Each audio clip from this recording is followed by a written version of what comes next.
Hello दोस्तों, आज के इस लाइव में हम आज पढ़ने वाले हैं कंप्यूटर के भाग अनुप्रयोगों के आधार पर। थोड़ा सा हेल्थ प्रॉब्लम की वजह से वीडियो में थोड़ी सी इशूज़ आ सकते हैं, उसके लिए आप उसको इग्नोर कीजिएगा, माइंड मत कीजिएगा, क्योंकि थोड़ा सा हेल्थ प्रॉब्लम चल रही है। आवाज़ में भी थोड़ी सी दिक्कत हो सकती है, बट आप लोग, मुझे उम्मीद है पूरी कि आप लोग कोशिश करेंगे और वीडियो को समझेंगे भी। दोस्तों, आज मैंने आपसे बताया है कि कल से मैं प्रैक्टिकल स्टार्ट करने वाला हूं और कल मेरा फर्स्ट प्रैक्टिकल होगा, जिसमें आप लोगों को मैं बताऊंगा कि टाइपिंग कैसे अपने मोबाइल फ़ोन में आप उस एप्लीकेशन का प्रयोग करके करेंगे जिसका प्रयोग हम लैपटॉप में करते हैं। जी हाँ दोस्तों, आज जो मैंने शाम को या दोपहर को मैंने एक वीडियो अपलोड किया था, जिसमें मैंने बताया था मोबाइल फ़ोन को आप एक कंप्यूटर बना सकते हैं। कैसे बनाना है उसके लिए भी मैंने आपको जो एप्लीकेशंस थे वो मैंने टेलीग्राम में शेयर किए थे।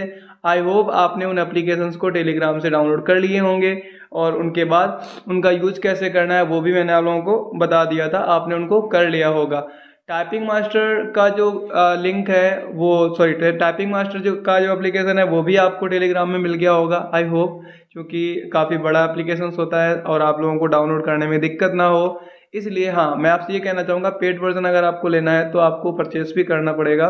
उसके लिए आप उसमें ऑप्शंस होता है पेड करने का, कैसे परचेस करना है। फिलहाल हम आज का वीडियो स्टार्ट कर लेते हैं। दोस्तों, आज का जो हमारा वीडियो है वो है कंप्यूटर का वर्गीकरण। कंप्यूटर का वर्गीकरण यानी कंप्यूटर को कितने भागों में डिवाइड किया गया है। फिलहाल इस पे मैं बताने वाला हूँ कंप्यूटर को अनुप्रयोगों के आधार पर कितने भागों में बांटा गया है।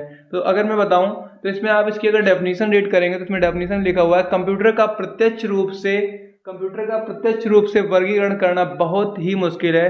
कंप्यूटर का वर्गीकरण उनके काम के आधार पर, यानी कि काम जैसे करता है उसके आधार पर, प्रयोगों के उद्देश्य के आधार पर किया गया है। इसलिए कंप्यूटर का वर्गीकरण 3 भागों में बांटा गया है। आपको पता होगा ये 3 भागों में है। अगर मैं एप्लीकेशंस के आधार पर बात करता हूँ तो 5 भागों में भी होता है, लेकिन फिलहाल हम इन 3 चीज़ों को समझेंगे। पहला, अनुप्रयोगों के आधार पर, उद्देश्यों के आधार पर और आकार के आधार पर। तो आज हम जानेंगे अनुप्रयोगों के आधार पर कंप्यूटर को कौन कौन से भागों में बांटा गया है। दोस्तों, अनुप्रयोगों के आधार पर अगर हम बात करते हैं तो अनुप्रयोगों के आधार पर कंप्यूटर को 3 भागों में बांटा गया है। सबसे पहले मैंने आपको पीछे बताया था कि कंप्यूटर का वर्गीकरण, तो उसमें बताया गया था कंप्यूटर का वर्गीकरण जो है वो 3 भागों में डिवाइड किया गया है। कौन कौन सा? पहला है अनुप्रयोगों के आधार पर डिवाइड किए गए हैं। नंबर 2 है उद्देश्यों के आधार पर। नंबर 3 आकार के आधार पर। आकार और वर्क पावर के आधार पर अगर हम बात करें तो 5 भाग होते हैं। आपने जिनका नाम सुना होगा, माइक्रो कंप्यूटर वगैरह। लेकिन आज जो हम डिस्कस करने वाले हैं वो है हमारा अनुप्रयोगों के आधार पर। और इन सभी जिन कंप्यूटर का हम यहाँ पर डिस्कस करेंगे उन सभी कंप्यूटर्स को आप लोगों ने देखा है, अच्छी बात ये है। तो सबसे पहले हम बात करते हैं, इसमें लिखा है अनुप्रयोगों के आधार पर कंप्यूटर को 3 भागों में बांटा गया है। कौन कौन से हैं? पहला आपका है एनालॉग कंप्यूटर, दूसरा हमारा है डिजिटल कंप्यूटर और तीसरा हमारा है हाइब्रिड कंप्यूटर। आप लोगों ने इन सभी का नाम सुना होगा, सुना है ना? अगर सुना है तो बताइए कमेंट में, और आपको पता भी है तो बताइए एनालॉग कंप्यूटर क्या होता है, डिजिटल कंप्यूटर क्या होता है और हाइब्रिड कंप्यूटर क्या होता है। हालांकि ये सारे के सारे कंप्यूटर हमारे लैब में बहुत ही अहम हिस्सा निभाते हैं, अहम हिस्सा हो चुके हैं, बहुत ही अहम रोल निभाते हैं। तो ये, और एक चीज़ और, कोई अनपढ़ व्यक्ति भी होगा तो उसने भी इन तीनों कंप्यूटर्स को देखा है, ठीक है? ओके, एक चीज़ और, आगे की चीज़ों को स्टार्ट करने से पहले आपसे छोटी से कुछ क्वेश्चंस पुट अप कर लेते हैं। जैसे कि आप सभी को पता होगा, कल के वीडियो में मैंने आपको ट्रांसलेटर पढ़ाया था। तो बताइए मुझे कंप्यूटर ट्रांसलेटर को कितने भागों में डिवाइड किया गया, या कंप्यूटर में कितने प्रकार के ट्रांसलेटर प्रयोग किए जाते हैं। पहला क्वेश्चन हमारा है, कंप्यूटर में कितने प्रकार के ट्रांसलेटर्स का प्रयोग किया जाता है? बताइए मुझे। अब मैं आपके आंसर का इंतजार कर रहा हूँ, जल्दी से आंसर दीजिए। कंप्यूटर में कितने प्रकार से ट्रांसलेटर का प्रयोग किया जाता है? अगला क्वेश्चन हमारा, दूसरा क्वेश्चन है, मैं आपको फिर बाद में सारे क्वेश्चन के रिप्लाई करूंगा, आप लोग अपने आंसर मैच कर लीजिएगा। दूसरा हमारा क्वेश्चन है, कंपाइलर और इंटरप्रेटर के मुख्य 2 अंतर क्या क्या हैं? कंपाइलर और इंटरप्रेटर के मुख्य 2 अंतर क्या क्या हैं? बताइएगा दूसरा क्वेश्चन का आंसर। तीसरा क्वेश्चन हमारा है, पहली जनरेशन की शुरुआत कब से हुई थी? पहली जनरेशन की शुरुआत कब से हुई थी? एंड लास्ट क्वेश्चन हमारा है, माइक्रो प्रोसेसर का प्रयोग कौन सी जनरेशन से किया गया? माइक्रो प्रोसेसर का प्रयोग कौन सी जनरेशन से किया गया? अब मैं आपको सभी क्वेश्चन के आंसर दे देता हूँ। पहला क्वेश्चन हमारा था कंप्यूटर में कितने प्रकार के ट्रांसलेटर प्रयोग किए जाते हैं, तो मैं आपको बता दूं कंप्यूटर में 3 प्रकार के ट्रांसलेटर प्रयोग किए जाते हैं। कौन कौन से हैं? पहला आपका असेंबलर है, दूसरा कंपाइलर और तीसरा आपका इंटरप्रेटर है। दूसरा मेरा क्वेश्चन था कंपाइलर और इंटरप्रेटर में क्या अंतर पाए जाते हैं, क्या अंतर है? तो कंपाइलर एक बार में कंप्लीट प्रोग्राम को कन्वर्ट कर देता है मशीनी लैंग्वेज में, और इंटरप्रेटर जो होता है वो एक बार में सिर्फ एक स्टेटमेंट को ही चेंज करता है। तीसरा हमारा क्वेश्चन था माइक्रो प्रोसेसर तीसरा क्वेश्चन हमारा था कंप्यूटर की जनरेशन कब से शुरू हुई थी? तो ये एक बहुत ही बड़ा कंफ्यूजन का विषय है। काफ़ी लोगों ने पढ़ा होगा 1940, काफ़ी लोगों ने पढ़ा है 1945, काफ़ी लोगों ने पढ़ा है 1946। तो मैं आपको इसको मैं ऑलरेडी डिफाइन कर चुका हूँ एक बार, कि इस पर आप कंफ्यूज मत होना, फिर से एक बार डिफाइन कर देता हूँ। फॉर एग्जाम्पल, ये जो माउस है इसको मैंने 15 अगस्त को बना दिया, ठीक है, 15 अगस्त को बना दिया।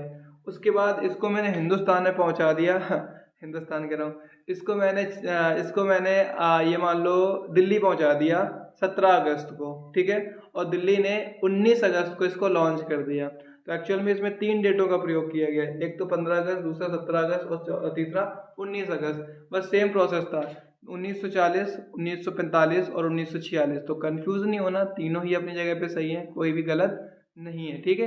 1940 भी सही है, 1945 भी सही है और 1946 भी सही है। तीनों में आपको कंफ्यूज नहीं होना, ये मत समझिएगा कि काफ़ी जगह पे 1946 मिला था, काफ़ी जगह पे ये मिला था, डजंट मैटर।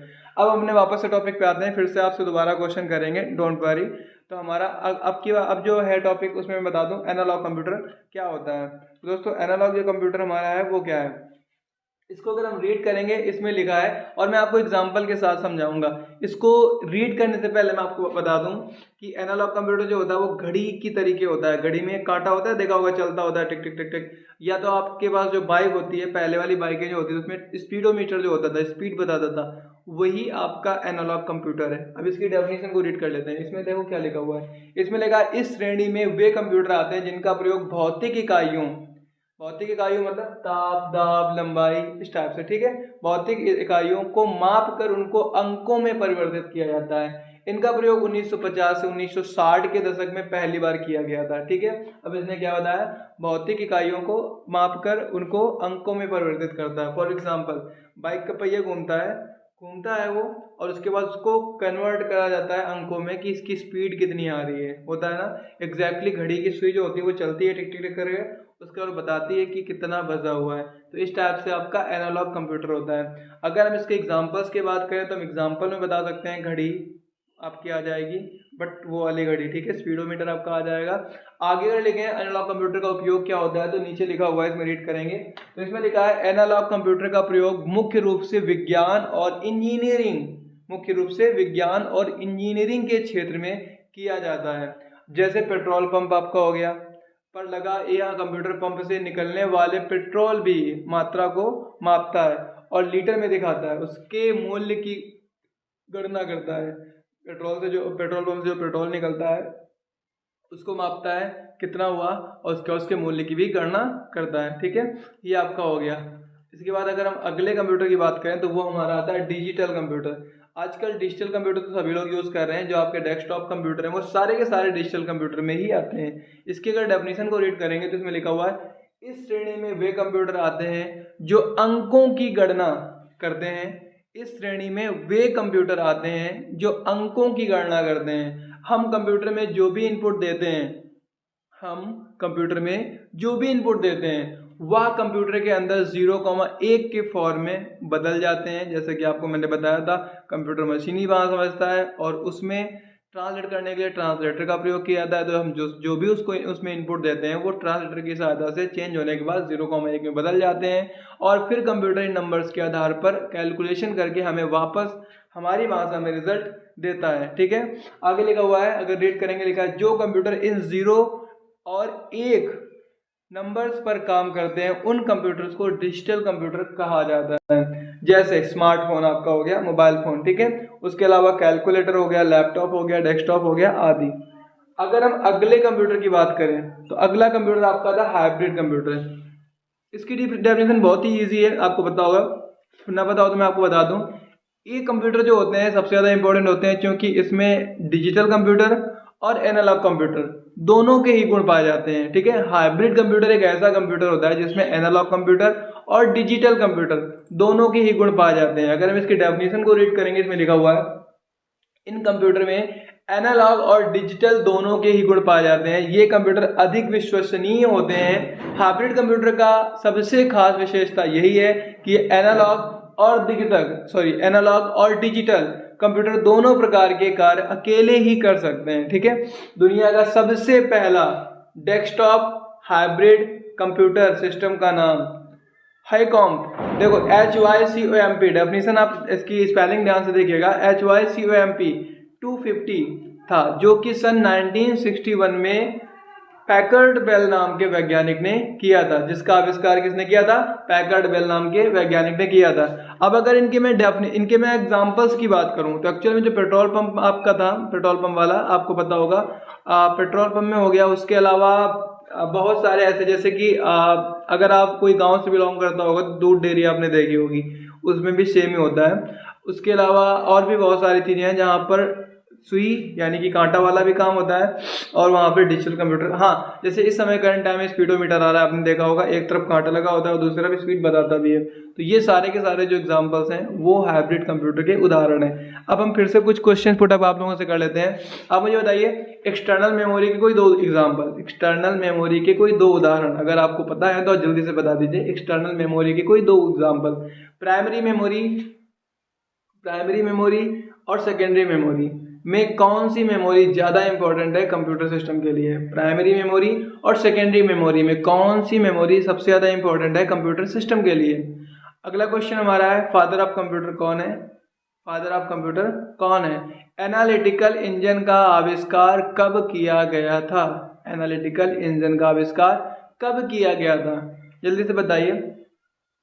जिन छात्रों को अभी तक नहीं पता मोबाइल फ़ोन में कैसे ओपन करेंगे टाइपिंग, कैसे ओपन करेंगे एक्सेल, किस तरीके से चलाएंगे टैली, तो हमारे पिछले वीडियो को देखें, डिस्क्रिप्शन में आपको लिंक भी मिल जाएगा।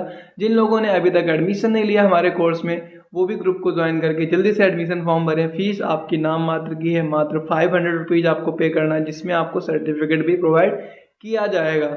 आई होप आप मेरी सारी बातों को समझे होंगे और कल से आप एकदम से रेडी हो चुके होंगे कि कल से किस तरीके से हमें करनी है lab. Okay, finally thank you so much इस वीडियो को एंड तक देखने के लिए। मिलते हैं हम कल के वीडियो में, तब तक अपना ख्याल रखना। Thank you.